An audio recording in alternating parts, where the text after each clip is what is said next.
I think I was muted just then, so sorry about that. Let's get started. I guess I'll give us a couple minutes for people to pop in. Let's see, Q&A is open. I'm putting this over here. You might hear a little noise in the background today. Sorry about that. That's just the way it is. I have to tell you a couple stories just while we're waiting for people to come in. Okay, so I have a cute sister who said, hey, Amy, you need to come visit me, because we usually do something called 2 weeks of paradise in the summer. And we would she has 6 kids and I have 4 kids. So we bring our 10 kids everywhere and we would just hang out together. So we call it 2 weeks of paradise every summer. It was so great. Well, we haven't done that for a while because we have now, I don't know, like 7 teenagers between the two of us. Let me see, 4, 8, maybe 8 teenagers. Holy cow, we have so many teenagers. At any rate, so she said, come on over, let's hang out. And I said, I don't know. I don't think I want to do that. Let's just not. So we decided to go ahead and hang out. And driving, she lives in Sacramento, and driving to, sorry if you hear noise, and driving to Sacramento, I took 2 of my teenagers and we drove, and it was life-threatening, and that's what my brain is looking for. Okay, my brain is looking for all the time, like all of our brains, our lower brain, our I call it our animal brain, our evolved brain, and it is always looking for life-threatening scenarios, life-threatening situations. And as I'm driving to Sacramento, we left about noon on Saturday, and we're going there to our house. And as we're driving there, I, with my two teenagers, are like, this isn't so bad. This will be fun. We'll have a little break. I can talk to my friends and family through my Zoom calls, and it's going to be really nice to hang out with my sister. We drive about 6 hours in. My son is driving his first road trip to being able to, 16-year-old being able to drive. And I'm not trying to make this long, but we're just waiting for everybody to get in for a second. As we get into one little town, we're about to go to Vegas. And I said, hey, Google Maps shows that if you take this road, it's going to be an hour less driving. It's only going to be 10 hours instead of 11 or 12 hours. So right before we were going to keep going to Vegas, we took this Moapa path. And I had no idea what I just did by making that choice, right? I just thought, hey, saving an hour, that'd be great. And in that hour, instead of 9 hours, it ended up being a 19-hour drive to get to Sacramento. My son drove until we got about 6 hours in, and then we switched, and we were in this little town, and I hadn't noticed that the speed limit was 25 miles an hour. And I immediately got pulled over for going 39 miles an hour, because I just assumed it was a 35-mile-an-hour non-residential little town place. Get pulled over. Well, we keep going, and we end up getting into snow, and we're headed toward Tahoe. We go to the north side, and we ended up getting told to get off the freeway and go get chains. So we're getting chains. Well, we didn't get chains at that point. I just thought, I don't want to get chains. I don't want to go over the mountain. This sounds the Sierra Mountains. This sounds really scary. So my brain's looking for all these terrible things, all these problems, all the things that are going wrong. I'm starting to get tired at this point. And then I decide I'm not going over the mountain. I'm going to backtrack. And so we go to the south part of Tahoe. Well, again, there's snow. I thought the roads wouldn't be closed unless you have chains. I thought maybe we could get through that way.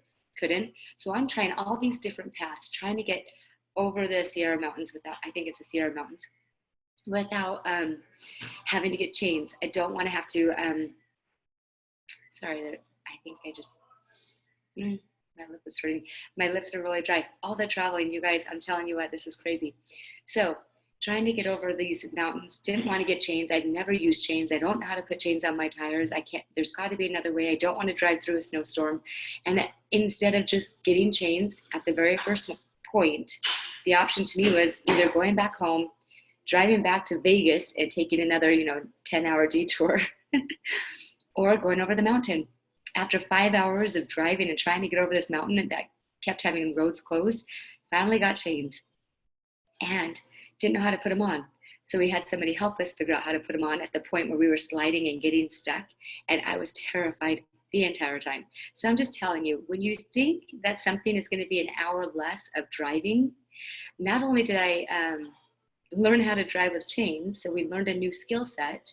We got over the mountain after a few tears, after a big tree being falling in front of us, having to call 911, having to get some help from, we call him the mountain savior, who showed us how to be able to keep moving forward on this mountain.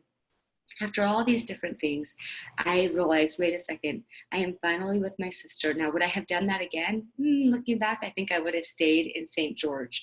But I learned some new things. My son learned how to drive a road trip. He learned how to put on chains because I didn't want to. So I kind of helped him, and this person kind of helped us, but he learned how to put on chains. I learned how to keep moving forward. We had a terrible windshield wiper, so we couldn't see through the windshield very well. There was just a lot of little things that I kept having to manage my brain around so that I didn't turn around and go back home. But my brain kept saying, it'd be best if you go back home. Just turn around and go back home. This is not worth it. This isn't. And it was scary, but we figured it out. And now I have a lot of opportunities of talking to my 2 teenagers about what we just went through and how we did it together and the things that we learned. And you guys, I want to tell you, I think that's a very similar thing that's going on with all of us. I had there's probably 3 situations where I literally felt like we might not make it. We might not make it forward. I stopped the car in one spot and somebody comes over and says, you can't stop here. There's going to be diesels that aren't going to see you and they're going to hit you. I had no idea. We had the one point where I was telling you that a big tree fell all the way across the road, and I didn't see the tree until I saw somebody who had gone over the tree with a big car.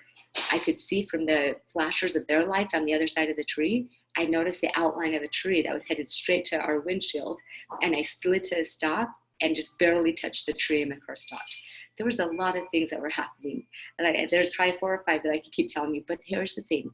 My brain wanted to freak out every time, and I was grateful that I had these tools to be able to manage it and to be able to make a plan. Instead of freaking out, I was able to quickly redirect.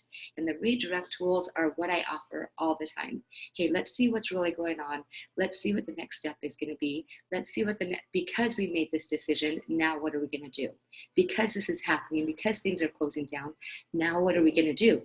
Now, we could all freak out, and we could all be really, really scared and run back home or run away or hide. That's what your brain wants you to do. Or you can plan something, you can pre-plan, you can redirect and go, wait a second, just because these things are happening, despite all these things are happening, we can still contribute, we can still connect. It's brilliant, the things we have these days to connect. I am connecting with all of you right now. We can still do many, many things that are useful and productive and helpful. And we can still create. We love to contribute and create and connect. We can still do all those things despite the things that are going on around us. And that's what happened on this road trip to my sister's house. I connected with my kids. I created new plans with my kids.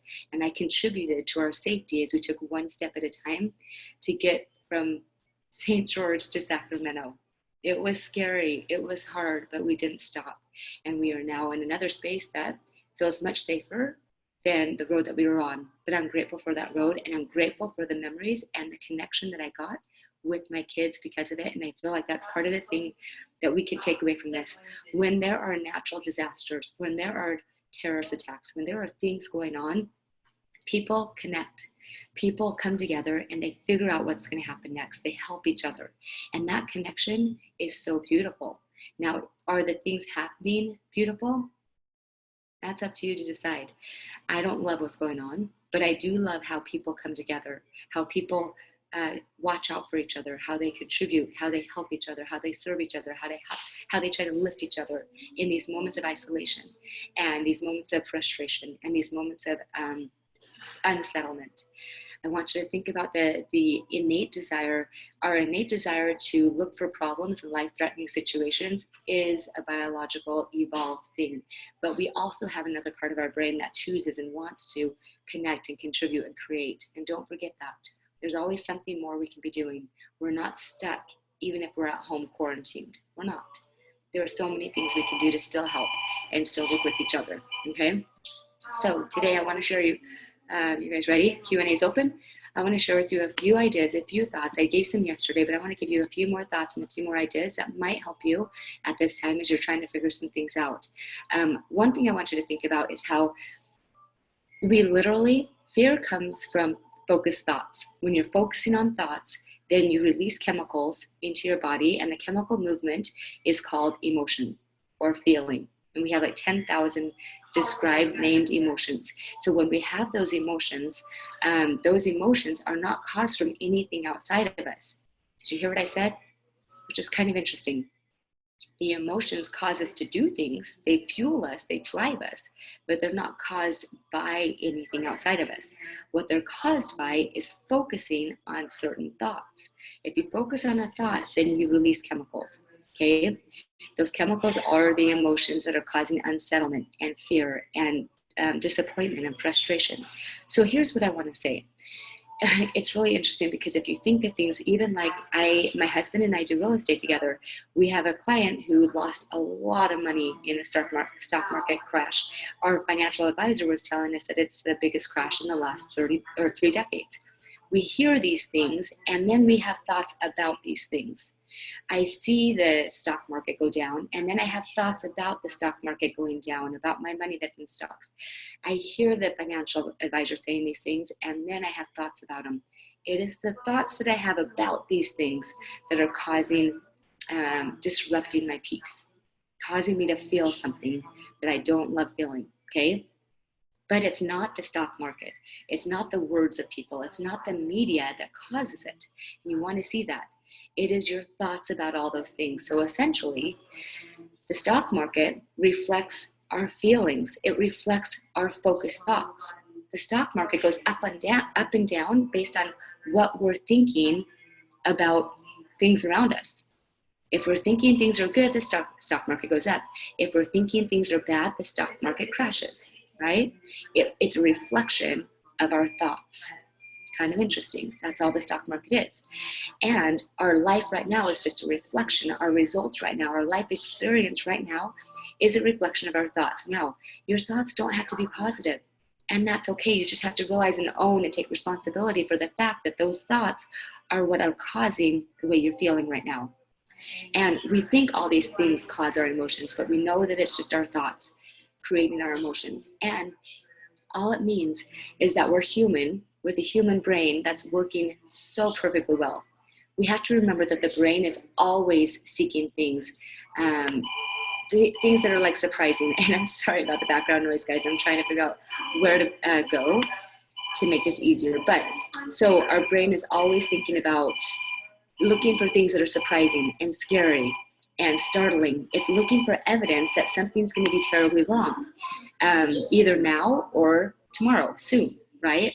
So if there's not anything wrong right now, there's going to be something wrong, and your brain has to look for evidence for that because that's what your brain does. It doesn't have to, but that's what it on default does. Look for reasons why there's something wrong with you or something wrong with the world. And if there's not right now, there's going to be. That is our default setting. No big deal. We can handle it. So you add that foundational evolved biological tendency for your brain to look for all the things that are life-threatening, that are startling, that are scary. You add that to what's going on in the media and what's being fed to us constantly.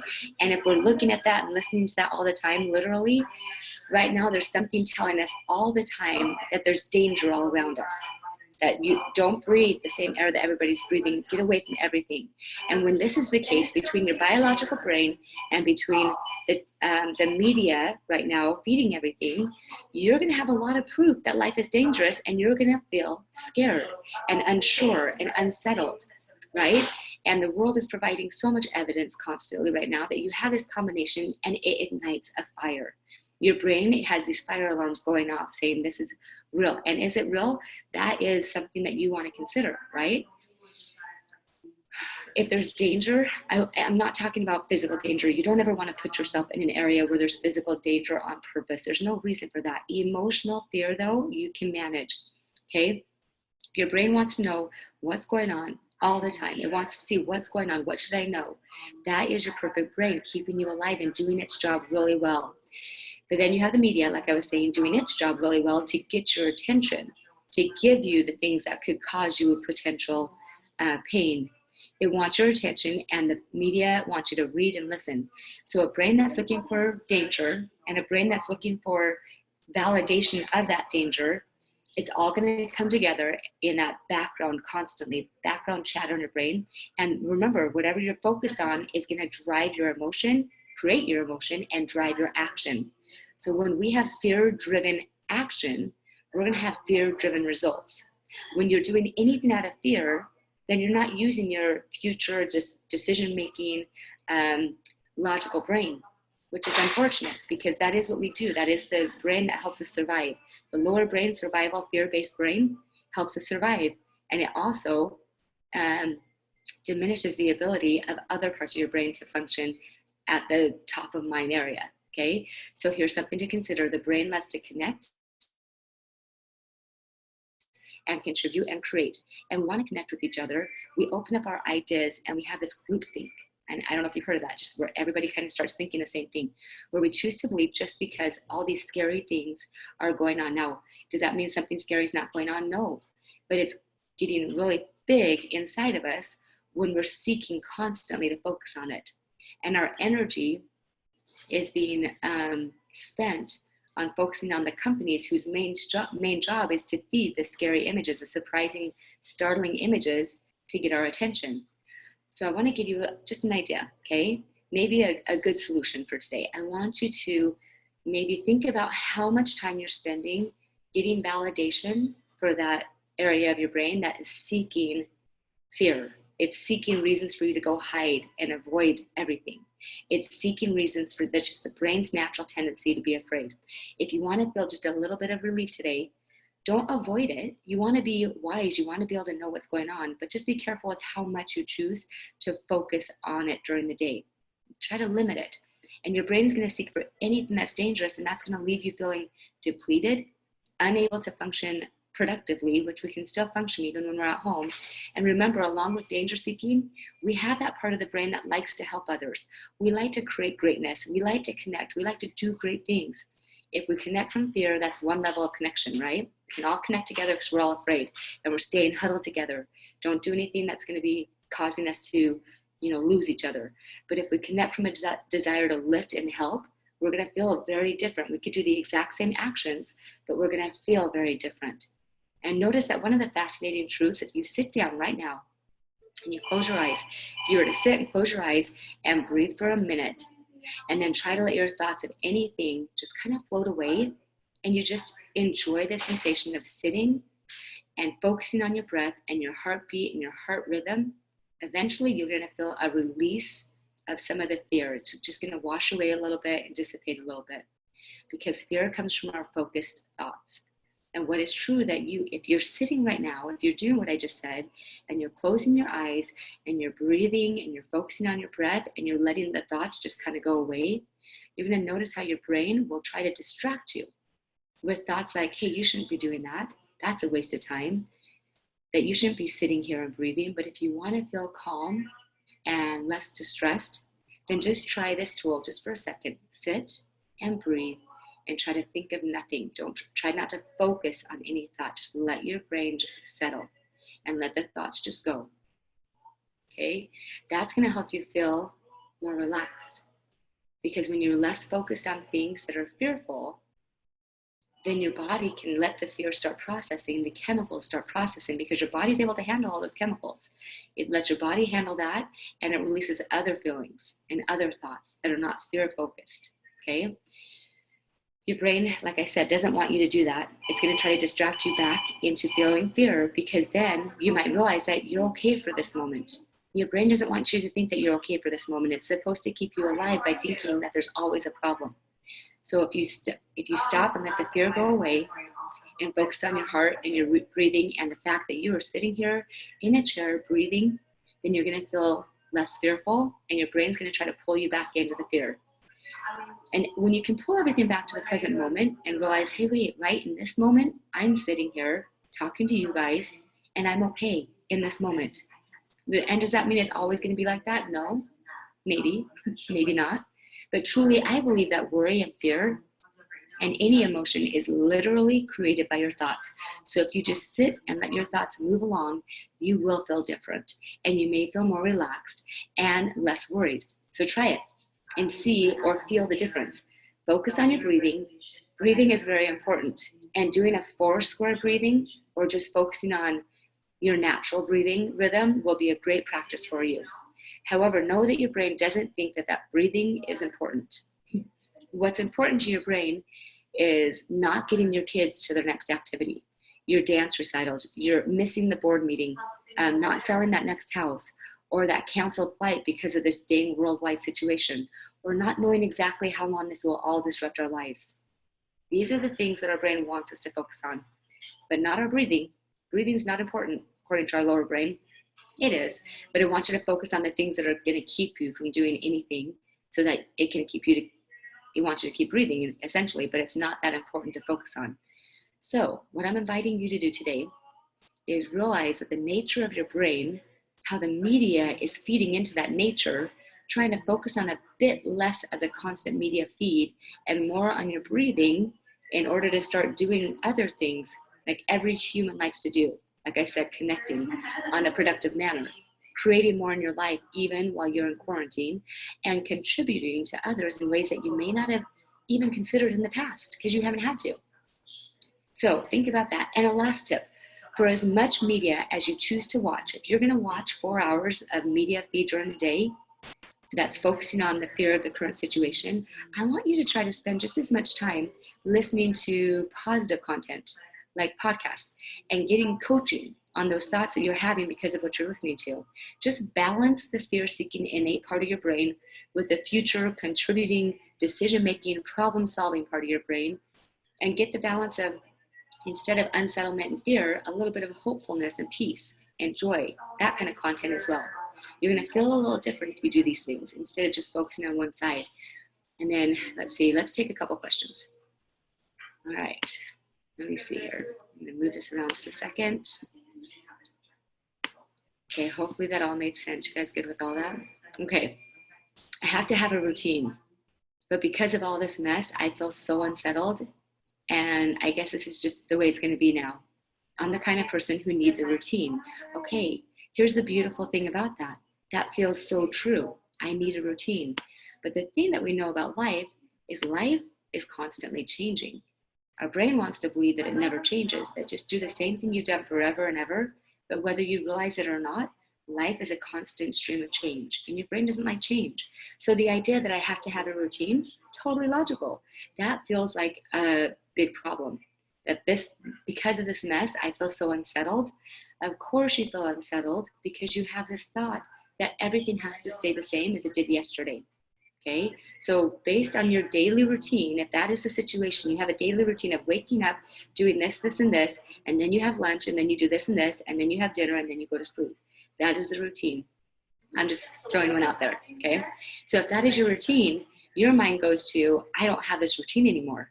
This is because of this mess, I feel so unsettled. So you're feeling unsettled not because of the routine that you used to have, but because of your thought that this is all a mess, that this routine isn't this, I can't keep my routine. I wish it was the way it used to be. I wish I could do what I used to do. This is a mess, right? And when you said because of this mess, so let's just say that you have a daily routine, and we're just going to throw out the model, okay? Let's just look at this model. We have this routine, and that would be the situation. I do this during the day. I wake up, and this is what happens. And our thought about that routine is, now it's a mess. Because of this mess, because of everything outside of me, making it so that I can't keep my routine, it's a mess. The mess is what you're saying, from what I understand, is everything outside. Being, not having as many conveniences, not being able to do what you want to do as much. And then you feel unsettled. And I wonder what kind of actions you do when you're feeling unsettled because you're thinking everything's a mess. If I thought everything was a mess and I felt unsettled, I might be trying to fix everything, right? I might be trying to run to the store and get tons and tons of food. Well, the only food that's there is like dog food. So I'll just buy tons of dog food without even having a dog, just in case we have to eat it, because you never know, right? I might be doing a lot of calling neighbors saying, what are you doing for this? What are you doing for this? I might be scattering my energy all over the place trying to figure out what to do with this mess, trying to fix the mess. How do we fix something that we don't know how long it's going to last or what's going to happen? How do we fix something that doesn't have answers yet? Well, your brain doesn't care. It wants to start figuring out answers that may or may not work. So we're going to go ahead and start spending a lot of energy doing something that may or may not be very useful. And the result of doing that for your life experience is that you're creating a messy life for yourself. It's not organized. It's not done in a way that's going to be most useful or productive because you don't know what to expect. And maybe from unsettlement, you're creating a bigger mess for yourself. Now you have 50 bags of dog food just in case you need something to eat because it was the only thing at the store and you don't even need it. Who knows? right? That was just an example. I don't know why that came to my mind, but just think about that, okay? I want you to consider, I love throwing out some new beliefs. I want you to consider that maybe it's a mess for right now, but maybe it won't be a mess tomorrow. Maybe it's a mess. So I'm going to keep that thought that you had, that this is all a mess, and that's okay. Things are going to be figured out eventually. Maybe it's a mess for everybody, and some people are not feeling so unsettled. Maybe some people are figuring out what to do with this mess in a calm, collected, productive, focused, purposeful, intentional way. Maybe, right? Who knows? And if that's possible, then maybe it's possible that I could figure out something in a calm, collected, intentional way, and I could create order in the life that I have. I could create some sense of routine with the new situation that's occurring, that the situation doesn't have to determine how I'm going to feel, but I get to determine how I'm going to feel. And you can decide what you want to do with that from there. And if you feel a little less or a little more settled, then maybe you'll take action that's less rushed, that's less panic, that's less energy consuming, and that's more purposeful and intentional. And then you'll feel less messy. Your life will feel more in order, okay? Less out of control. So that's something I would offer to you. Okay, let's just look at another one. You just have a few here. And if we only have a few, great. Then we'll be done after that. But I just want to make sure we cover. Let me see, what do I have here? Oh, you said, okay, this is great. So you also said it's really not that big of a deal. So at the end, you said it's not that big of a deal. Isn't this what our brain does? So when I'm offering ideas, I want you to really think about this. When your brain is like, this is a big deal, this is a big mess, I don't know what to do, my routine is going to be thrown off, and then you're like, but it's not really a big deal. So I love this, you guys. I love that, that this has been offered, because I want you to hear this. It's interesting because your brain likes to take information and make you think that there's a huge problem. Right? It's like stirring the pot. Here it goes. Here's something huge. We don't know what to do. It's uncontrollable. But then when people ask you, then your brain's like, I don't know. Well, as soon as you don't know, that means that you're in the lower brain. Your brain doesn't want to have to figure it out. So we're going to give a response that's really easy, just to get out of having to figure out what we're going to do. Does that make sense? So offering your thought like, okay, it's not really that big of a deal, just means that your brain's like, let's not sit here and try to pre-plan how we're going to make order out of this mess, because that's going to take, I would rather just feel unsettled and instead of creating a solution. And so your brain's going to, it's called thought swapping. Your brain throws in a new thought just to get you out of having to create a plan. And it's like, it's just really not a big deal in this moment. Just get out of talking to this person so you don't have to really think about what you're going to do. And then as soon as you're out of the situation, then your brain's going to go back to, oh my goodness, did you hear this? Did you hear that? You should feel really unsettled, right? So thought swapping is great. It gets us out of an uncomfortable feeling for a second, but then that feeling is still there. You still haven't solved for the feeling. So it's interesting how your brain processes information and tries to swap really quick just to give you an escape route from having to make a plan. But if you had made a plan with the unsettled feeling, then when your thought swapped to, it's not a really big deal, you could truly believe that. I have a plan. It's not a big deal. And when my thought wants to say it is a big deal and it's a mess, I can say, no, brain, remember I made a plan. So it's really not a big deal. It's not just trying to get you out of having a plan. It's just really, you did make a plan. So I love that. It's just, okay, it's not a big deal. Yeah, that's fine until you decide it is a big deal again. But if you have a plan, then you can keep reminding your brain, yeah, it's not a big deal. Okay, here's another one. Gym was canceled. And we're not supposed to, hold on. So gym is canceled. We're not supposed to be doing anything, but we can still go in and do some things for a couple hours. And she said that her bars is struggling. So the coach wants her to do new skills, and she doesn't like new skills. She has a mental block on her blinds. So she has a mental block on some skills. And I said, okay, there we go.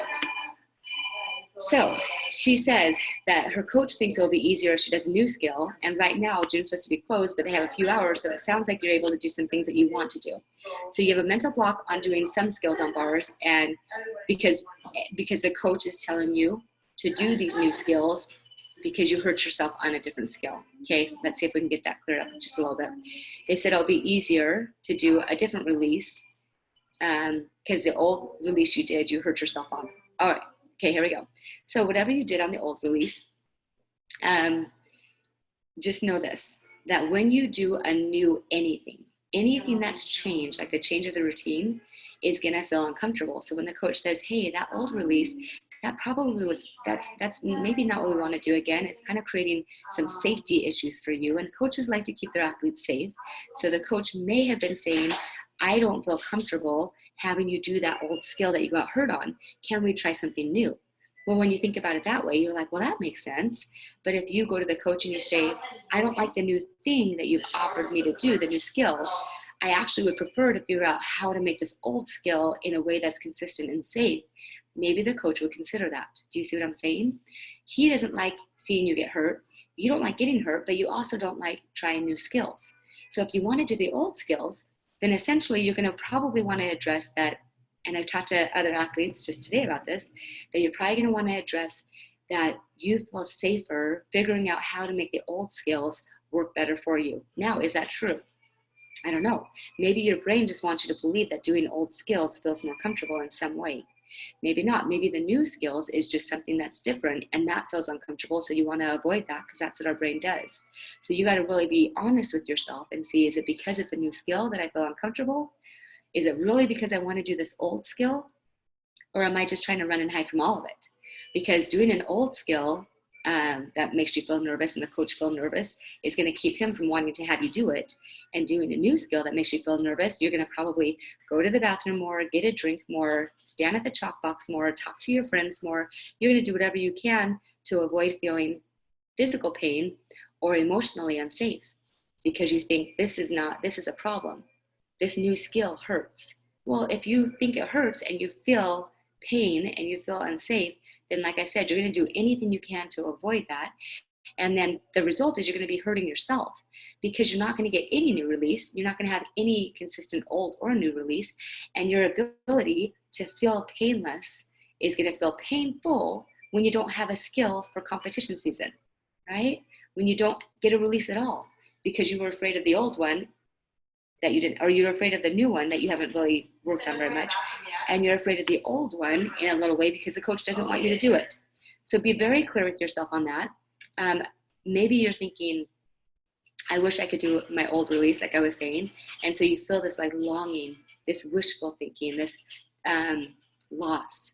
And then when you're doing that, sometimes we complain. Sometimes we complain in our head. Sometimes we complain to others. Sometimes we keep trying new drills to help the old one work together the way we want it to. Whatever you're doing is probably not very effective in getting a release. And if the goal is to get a good release that keeps you safe, that you enjoy doing, then maybe you need to open up to the idea that maybe it's worth trying a new release.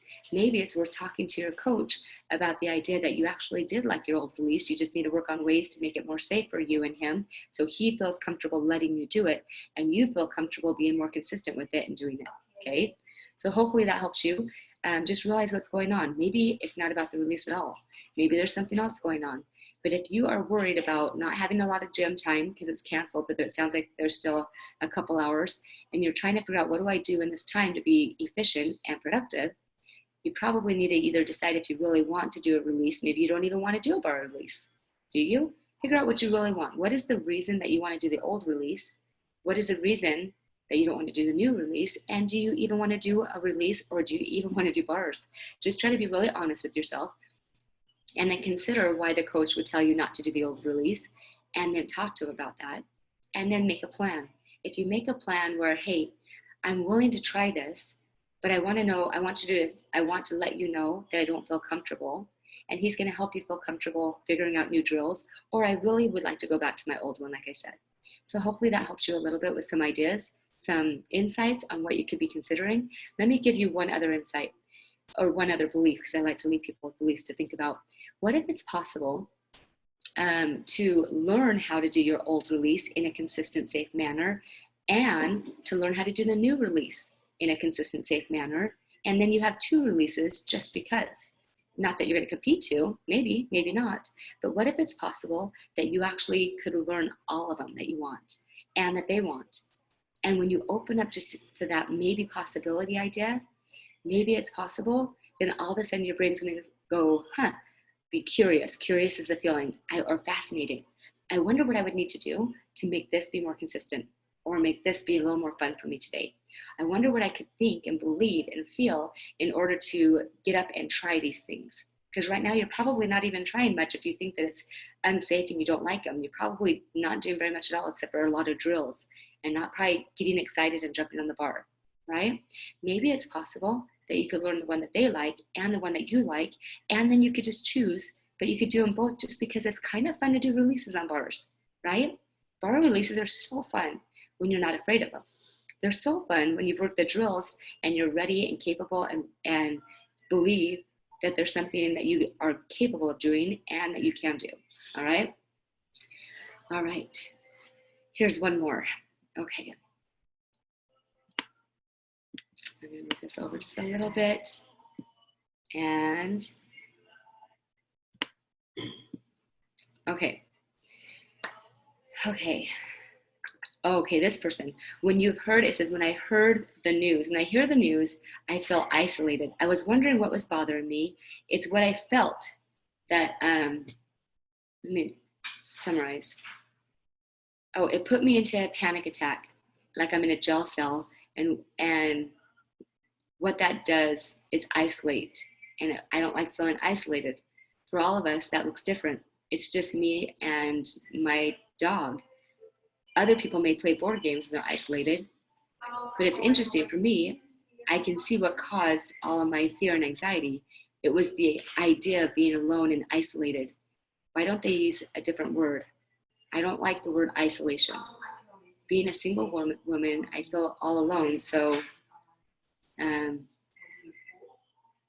okay, so I see that the word isolation in the media is what's causing you a problem, right? That's what, and I love that you were able to recognize that when I hear the word on the news, the word isolation is what made me feel so bad, and it put us in a panic attack. It put you in a panic attack, like you're in a jail cell.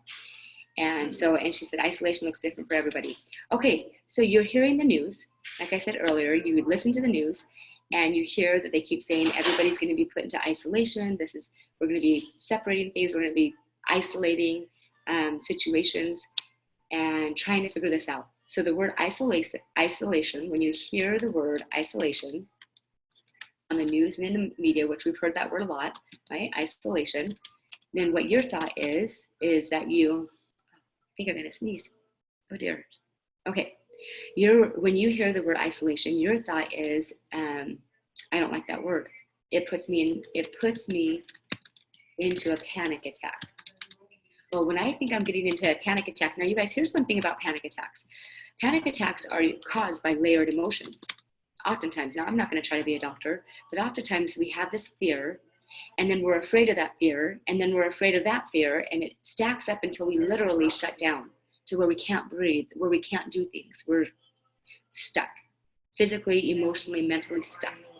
So when you hear a word said, and you make that word mean that you're going to be in a jail cell. If I was going to jail, if I believed I was going to be in a panic attack, right? That I was like, I got pulled over by a cop on the way to Sacramento to see my sister, and the idea of a jail cell, I might feel terrible. I might feel super scared. But you were saying that when you hear the word isolation, it makes you feel lonely, right? Let me just look at that one more time. So it just looks different for all of us. And for you, it makes you feel so much fear and anxiety. Okay, so the word isolation makes you feel fearful and anxiety, okay? It puts you into a panic attack, which is caused by a lot of anxiety. It starts with anxiety and it builds up, right? So when you have a lot of anxiety because you're thinking, hey, this isolation word, that's no good. They should use a different word. And that's what I'm going to say. I'm going to just suggest that you're thinking they shouldn't be using the word isolation. Okay, we're just going to go with that because that's essentially what it sounds like you're saying. If the media didn't keep using that word, you would feel better. So we think that when you hear the word isolation, then you believe that you feel some type of panic, some type of anxiety. And then when you feel anxious and fear and panicked, what do? How do you show up? How do you hang out? What do you in your house when you're isolated? What are you doing, right? And this is what you want to know, is that when you're feeling anxious and panic and fearful, you're probably not showing up as the best version of you. It's probably not helping you reach out through FaceTime and through other apps to be able to connect with other people. And if you're not doing that, then you're creating more isolation for yourself. So your life experience is isolated.